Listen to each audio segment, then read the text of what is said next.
जय श्री साई, जय श्री साई, जय श्री साई। नमस्कार प्रिय दर्शक भक्त बंधु, श्री साई कृपा क्रिएशन संस्थान तरफरु आपण मानको हार्दिक अभिनंदन सह स्वागत जनाउछि।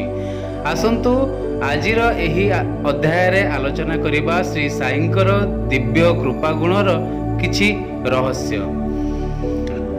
मनुष्य जदि एही रहस्य को जानि निए तेबे ताकू असीम सुख और आनंद मिलिबार जो हर्ष मिले ताहा अपरिमित असीम। जे पर्यंत श्री साईंक विधान रे संतोष आसी नाही एवं सांसारिक सुख दुखादि प्राप्ति रे हर्ष शोक हेउछि से पर्यंत मनुष्य श्री साईंकर दया तत्व को वास्तव रे किछि बुझी नाही। जेतेबेले ईश्वर श्री साईं को कर्म अनुसार फलदाता, न्यायपरायण, परम प्रेमी, परम हितैषी, परम दयालु ओ सुहृद बोली भल भाव बुझी हेब, सेतेबेले तांको द्वारा करा जाउथिबा समस्त विधान रे आनंदर सीमा रहिब नाही। विषयी ओ पामर पुरुषंकर हृदय रे तो स्त्री पुत्र धन धाम प्राप्ति रे क्षणिक आनंद हुए, किंतु भगवान श्री साई बाबांकर कृपार मर्म जानिथिबा सेही पुरुषंकु पुत्रर उत्पत्ति ओ नाशरे, धनर लाभ ओ हानिरे, शरीरर निरोगता ओ रुग्णतारे तथा अन्यान्य सकल पदार्थर प्राप्ति ओ अप्राप्ति रे भगवत दयार प्रभाव जेते जेते उपलब्ध हुए, नित्य निरंतर उत्तरोत्तर अधिकारु अधिक विलक्षण आनंद शांति और समता सेते सेते वृद्धि पाउथाए। जो पुरुष श्री साई बाबांकर कृपार यथार्थ प्रभाव को जानि निए तार निज उद्धार कथा कौन कहिबा, से अन्य मानक पई मध्य मुक्तिदाता होई जाइथाए।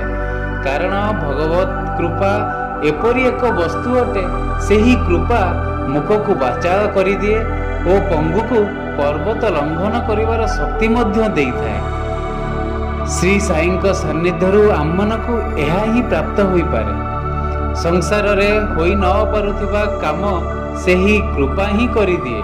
परमात्मा सर्व समर्थ अटंती, तांको पई कोनोसी काम असंभव नहे।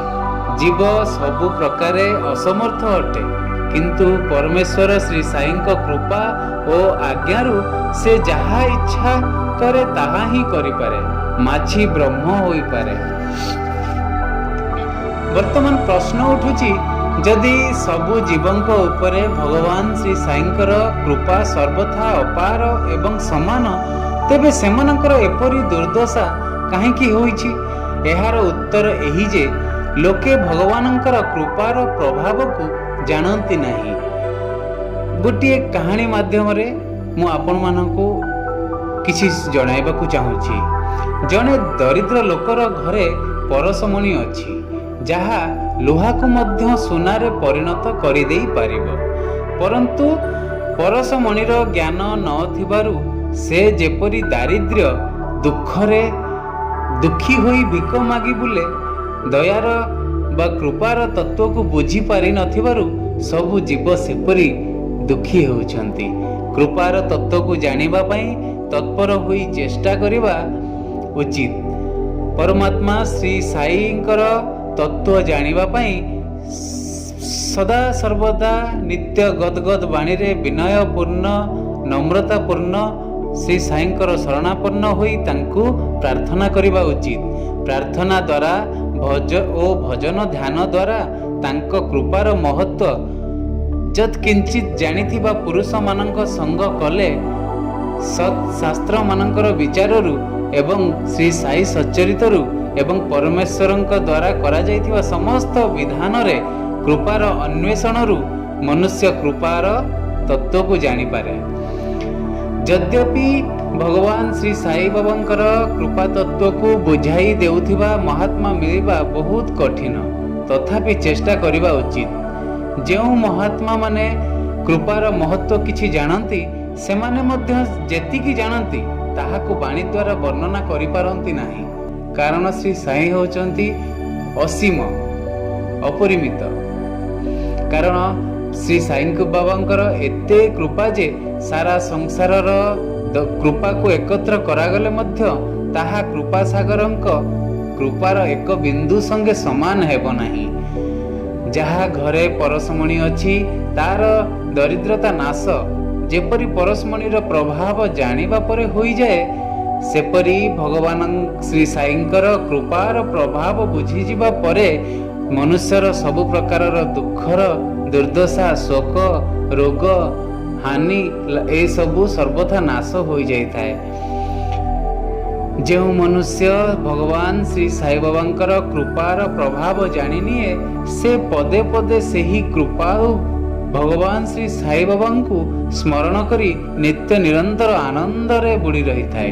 ଏହା ହିଁ ତ ପରମାନନ୍ଦ। ନିଜର ଏପରି ପ୍ରିୟତମ ସୁହୃଦଙ୍କୁ କିଏ କିପରି ବା ଭୁଲି ପାରିବ? ସେ ଯାହା କିଛି କାର୍ଯ୍ୟ କରେ ସବୁ ସେହି ପରମ ଦୟାଳୁ ପରମେଶ୍ୱର ଶ୍ରୀ ସାଇ ବାବାଙ୍କର ଆଜ୍ଞା ଅନୁସାରେ କରେ। ତାର କୌଣସି କାର୍ଯ୍ୟ ସାଇ ବାବାଙ୍କର ଇଚ୍ଛାର ବିପରୀତ ହୋଇପାରେ ନା। ଯେତେବେଳେ ସାଧାରଣ ସତ୍ପୁରୁଷ ନିଜର ଉପକାରୀ ଓ ଦୟାଳୁଙ୍କୁ ଭୁଲି ତାଙ୍କ ବିରୁଦ୍ଧ କୌଣସି କାର୍ଯ୍ୟ କରେ ନାହିଁ, ସେତେବେଳେ ପରମାତ୍ମା ଶ୍ରୀ ସାଇ ବାବାଙ୍କର କୃପାର ପ୍ରଭାବକୁ ଜାଣିଥିବା ମହାତ୍ମା ପୁରୁଷମାନେ ପରମାତ୍ମା ଶ୍ରୀ ସାଇ ବାବାଙ୍କୁ କିପରି ବା ଭୁଲି ଯାଇପାରିବେ ଏବଂ କିପରି ବା ତାଙ୍କ ବିପରୀତ କାର୍ଯ୍ୟ କରିପାରିବେ? ଏପରି ପୁରୁଷଙ୍କ ଦ୍ୱାରା କରାଯାଇଥିବା ଆଚରଣକୁ ହିଁ ସଦାଚାର କୁହାଯାଇଥାଏ ଏବଂ ଲୋକେ ତାହାକୁ ପ୍ରମାଣ ବୋଲି ମାନି ସେହି ଅନୁସାରେ ଚଳିଥାନ୍ତି। ପ୍ରିୟ ଦର୍ଶକ ବନ୍ଧୁ, ଆଜିର ଅଧ୍ୟାୟ ଏତିକିରୁ ରଖୁଛୁ। ପୁଣି ଆଗାମୀ ଅଧ୍ୟାୟରେ ଆପଣମାନଙ୍କ ସହ ସାକ୍ଷାତ ହେବ ଶ୍ରୀ ସାଇ ବାବାଙ୍କର ଦିବ୍ୟ କୃପା ଗୁଣର କିଛି ନୂତନ ତତ୍ତ୍ୱ ସହିତ। ଆଜି ପାଇଁ ଏତିକିରୁ ରହୁଛୁ। ଯଦି ଆପଣମାନଙ୍କୁ ଆମ ଭିଡ଼ିଓଟି ଭଲ ଲାଗିଥାଏ, ଲାଇକ୍, ସେୟାର ଆଉ ସବସ୍କ୍ରାଇବ୍ କରିବାକୁ ଭୁଲିବେନି। ଆଉ ସବସ୍କ୍ରାଇବ୍ କରି ବେଲ୍ ବଟନ୍ ମଧ୍ୟ ଦବାଇ ଦିଅନ୍ତୁ। ଆପଣମାନଙ୍କର ସୁଚିନ୍ତିତ ମତାମତ ଆମର କମେଣ୍ଟ ବକ୍ସରେ କମେଣ୍ଟ କରିବାକୁ ଅନୁରୋଧ। ଜୟ ଶ୍ରୀ ସାଇ, ଜୟ ଶ୍ରୀ ସାଇ, ଜୟ ଶ୍ରୀ ସାଇ।